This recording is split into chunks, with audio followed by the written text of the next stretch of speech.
Let me play something for you. Do you feel that? The tension and desire for one more note? Things just feel imbalanced. The melody is so familiar and so expected that missing that last note feels so wrong. It's almost like the familiarity and movement of notes promise a resolution, but we haven't got it yet. Imagine living with that for the rest of your life. Well, the author of Hebrews points out that for thousands of years, people lived with a desire for cosmic resolution without seeing it fulfilled. They knew that God would bring about peace and restoration that would heal brokenness and restore humanity. But for generations, this promise was not realized.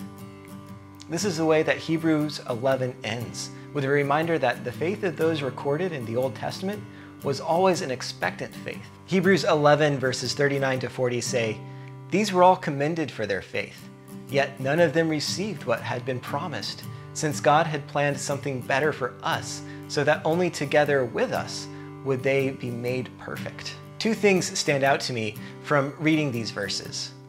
First, there's that repeated reminder that God is pleased by faith. The way to come to God is by believing what He says. And the reward for believing God is receiving God's promises.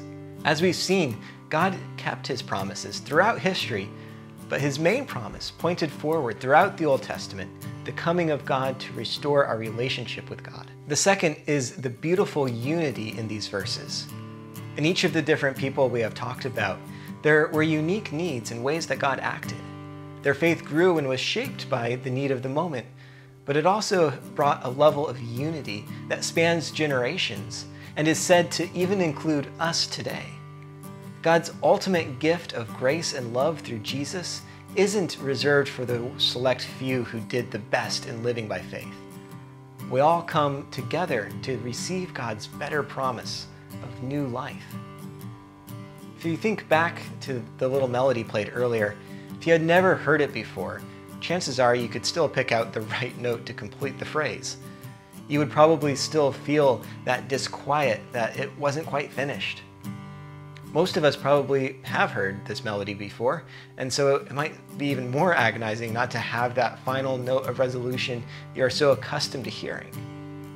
So it is with faith in Jesus. Both those in the Old Testament who knew the promises of God, and we today, having heard the Christmas story hundreds of times, still long for the resolution that Jesus brings. What does that look like for you this Advent season?